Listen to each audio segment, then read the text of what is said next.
Perhatikan, nona muda keluarga kaya bernilai ribuan miliar, malah mengenakan gaun pengantin hitam, membawa foto suaminya, mengadakan upacara pernikahan. Melihat foto mendiang suaminya, hati gadis itu sangat menyakitkan. Lalu, ayah mertua bertanya pada gadis itu, apakah dia benar-benar bersedia menikah dengan orang yang sudah meninggal? Tapi gadis itu tetap tegas mengatakan pada ayah mertuanya, terlepas dari apakah suaminya masih hidup atau sudah mati, selama sisa hidupnya, dia akan setuju untuk membiarkannya menjadi suaminya. Ayah mertua melihat ini dan mengangguk puas. Lalu gadis itu menundukkan kepalanya lagi dalam kegembiraan yang hening. Maaf saudara.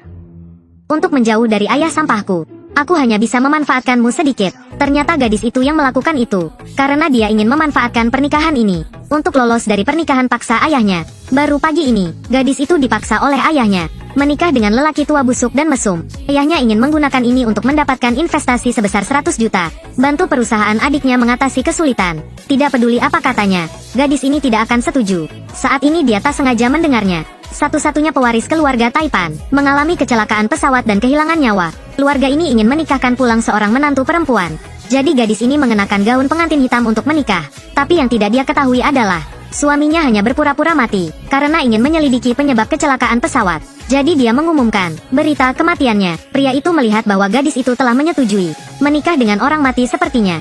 Mau tak mau dia menjadi tertarik pada gadis itu. Untuk menyelidiki gadis ini, dia sengaja menciptakan peluang tabrakan dengan gadis itu. Tapi gadis itu tidak mengenalinya sama sekali. Jadi itu membuat pria itu skeptis bahwa tujuan gadis itu mendekatinya tidaklah sederhana. Lalu, gadis itu pulang ke rumah sambil memegang foto. Tapi baru sampai di rumah, ayah dan adik laki-lakinya datang ke pintu. Gadis itu tahu bahwa kedua orang ini tidak akan lepaskannya. Jadi dengan cepat, ulurkan cincin kawinnya. Dia bilang dia sudah menikah. Melihat hal tersebut, kedua orang ini masih belum menyerah pada idenya. Tidak hanya memaksa cewek ini untuk minum obat bedak dan memanggil lelaki tua itu ke sini. Pada saat yang genting, pria itu membawa seseorang ke sana tepat pada waktunya, berhasil menyelamatkan gadis itu. Lalu keesokan harinya saat bangun, gadis itu menyadari bahwa dia diikat. Memikirkan kejadian kemarin, dia langsung merasa malu, tapi dia bersikeras untuk tutup mulut, menolak untuk mengakui apapun. Tidak mungkin, aku bukan orang yang genit gitu. Itu pasti karena dia. Sialan ini. Biarkan aku pergi. Apa maksudmu? Kamu bersikap seolah-olah aku dengan sengaja ambil keuntungan darimu. Kalau bukan gitu, lagi apa? Bukan hanya kamu saja yang diculik. Untungnya aku punya buktinya. Lihat sendiri. Tuhan. Beri aku lubang. Biarkan aku masuk. Itu yang terjadi tadi malam. Maafkan aku. Tahu. Kau seperti orang mabuk, kau hanya dibius, tidak bisa mengendalikan diri. Aku mengerti. Benar ya, dermawan. Kamu bilang benar sekali. Terima kasih atas bantuanmu. Budi ini, aku pasti akan membalas padamu. Jadi jika aku sudah selamat nyawamu, mengapa kamu tidak berpikir untuk membalas budi dengan dirimu sendiri? Aku tidak bisa membalas budi dengan diriku sendiri. Aku sudah menikah. Kemarin sangat berbahaya, tapi suamimu bahkan tidak datang. Pertimbangkan untuk mengganti suami dengan yang baru. Dia telah meninggal dunia. Sepertinya aku ingat kamu baru saja menikah kemarin. Aku lakukan pernikahan dengan orang mati. Apakah kamu takut? Apa yang aku takutkan? Sebaliknya, kamu cantik sekali dan masih muda, tapi setuju untuk menikah dengan orang mati.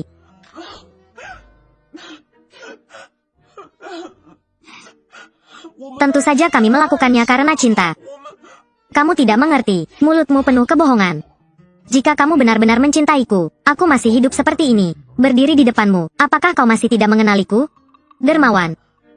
Jika tak ada lagi yang tersisa, aku pergi dulu. Kak ipar. Jangan terlalu sedih. Hari ini adalah hari ke-7 setelah kematian kakakku. Kamu seperti ini. Jika dia melihatnya, dia akan patah hati. Benar niam-niam. Kembali ke kamarmu dan istirahat dulu. Jangan sampai terlalu lelah. Kamu, duduk. Ada apa yang tidak bisa memberitahu kakak iparmu? Kakakmu mati muda. Tak bisa meninggalkan cucu untuk ayah. Kamu bantu kakak laki-lakimu melahirkan cucu untukku. Bagaimana aku bisa bantu? Tentu saja dengan kakak iparmu. Duh, lelaki tua ini. Apakah ayah yakin kakak sudah mati? Sudah berapa lama? Atau seperti ini, kamu dan Niam-Niam sebaiknya pelihara hubungan kalian dulu. Aku tidak melakukannya. Anak tidak berbakti kamu. Jika kamu tidak melakukannya, aku Aku akan mengusirmu dari keluarga Lu. Lu Kanding. Bisakah kamu mendengarnya? Lelaki tua itu sudah tua tapi tidak bermoral. Tolong cepat kembali ke sini.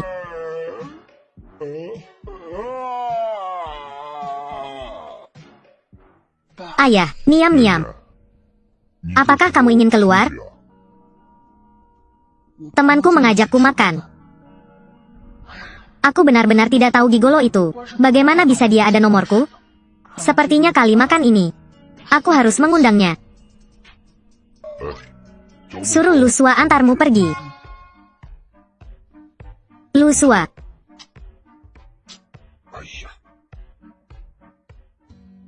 Kak Ipar. Siapa yang ingin kamu undang makan malam? Dermawanku. Apa? Dermawan.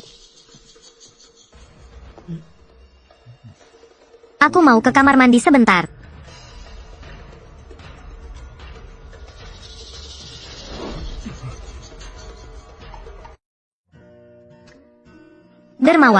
Dermawan, di sini. Silakan duduk. Kenapa kamu mengundangku makan malam tapi mengajak orang lain? Bukankah aku sudah menikah? Pergi makan malam sendirian dengan laki-laki. Mudah disalahpaham orang lain. Malu banget untuk menghindari tatapan orang lain kan?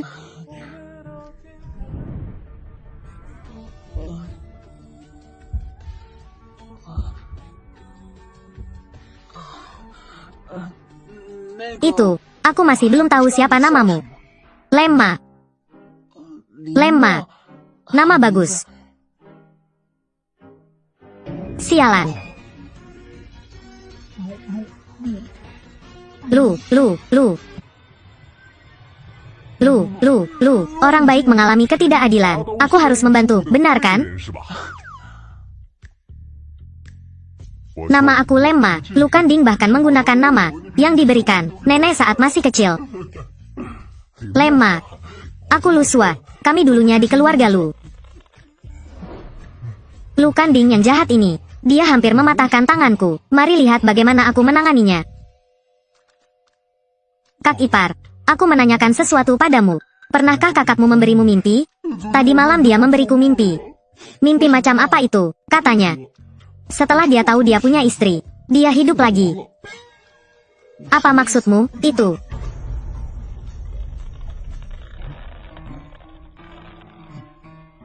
Ada apa? Katakanlah. Hanya dengan melihat, aku tahu kau merindukan kakakmu. Agak kesulitan mengendalikan emosi.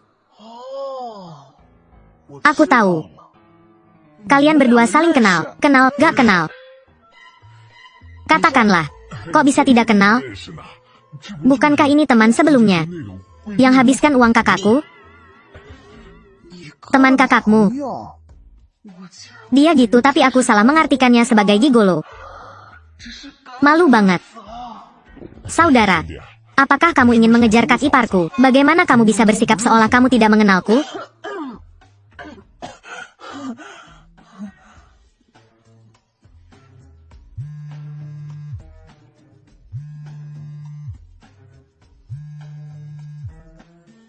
Halo. Aku akan segera ke sana. Kakak Ipar, aku punya urusan. Pergi saja. Jika ada yang harus dilakukan, silakan urus dulu. Aku akan membawanya pulang. Saudara, ingatlah, istri teman tidak boleh disentuh.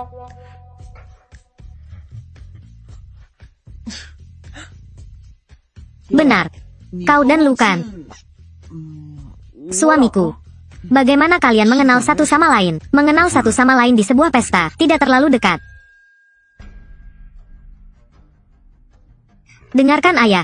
Kalau tidak aku tidak tahu apa yang akan terjadi pada ibumu di rumah sakit. Aku tidak bisa menjaminnya, bajingan tua ini.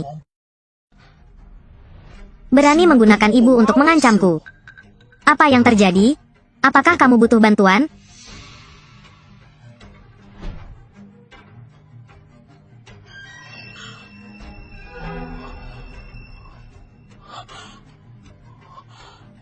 Putriku yang baik. Bagaimana dengan trik menangkap penyu di keranjang ini? Tangkapnya kembali.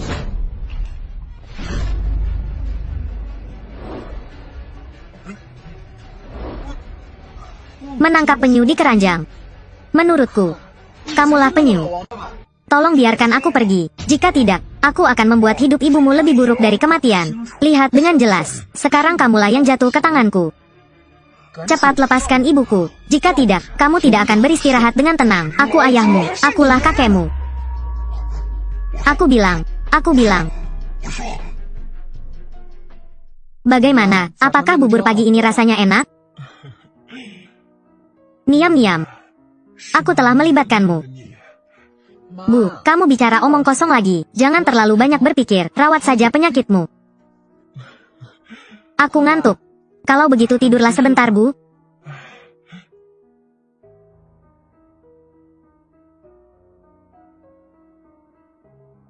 Terima kasih untuk hari ini. Tidak hanya meminjamkanku pengawal tetapi juga memindahkan ibuku ke rumah sakit. Itulah sebabnya kau menikah dengan Lu Kanding. Itu karena kau ingin melarikan diri dari keluarga Tuo. Bagaimana kamu tahu? Sudah kubilang, kami sangat mencintai satu sama lain. Oh gitu. Jadi bagaimana kamu akan berterima kasih padaku kali ini? Kalau gitu, aku mentraktirmu. Tolong jawab teleponnya terlebih dahulu. Bos, baru saja nenekmu hampir harus ke rumah sakit. Ada apa dengan nenek? Ia tidak tahu tentang kecelakaan pesawatmu. Pikir kau hilang selama ini, untuk menghindari kencan buta yang dia atur untukmu. Dia marah hingga penyakit lama kambuh. Aku tahu. Ada apa? Ikutlah denganku ke tempat ini. Itu sudah cukup membalas budi untukku.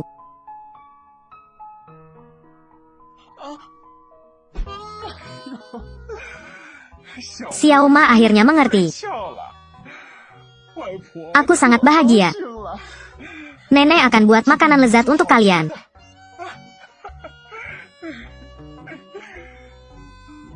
Ini. Kamu bawa aku menemui keluargamu? Ada apa? Ada masalah denganmu gak? Bos, apa yang kamu bercanda? Aku sudah menikah. Jadi apa? Bukankah suamimu sudah mati? Serius, pertimbangkan aku. Kamu, apakah kamu mengkhawatirkan Tuan Lu? Jangan khawatirkan dia, aku akan bicara dengannya. Kecuali, kamu tidak mau. Bukan. Aku karena. Niam. Cepat kemari. Ayo makan. Makan. Aku datang, nenek. Ini semua makanan kesukaanku. Ayo, niam. Terima kasih. Terima kasih, nenek. Nenek, aku keberatan. Apakah Nek menganggapku tidak terlihat? Kamu benar-benar tahu cara menyebalkan. Niam. Kapan kalian berdua berencana menikah? Lalu melahirkan anak?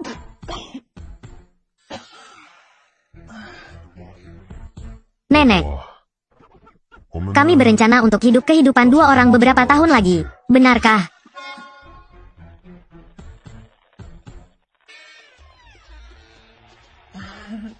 Makanlah makananmu. Baik.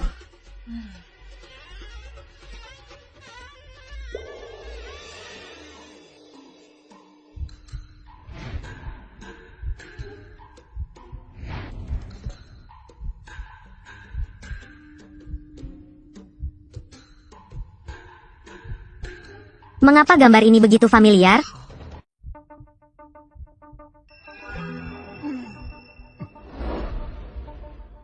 Cangkir ini untuk nenek. Dia ada di dapur. Aku pergi. Tidak ada untuk melihat. Tidak ada apapun.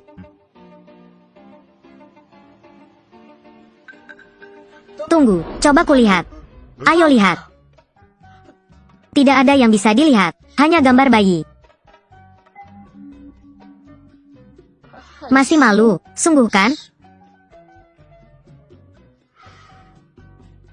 Hampir ditemukan.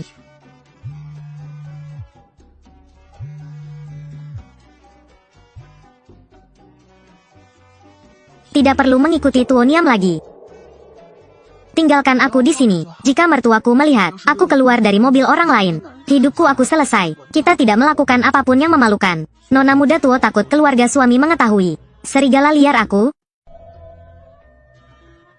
Kamu dan aku tidak punya apa-apa. Apa yang aku takutkan?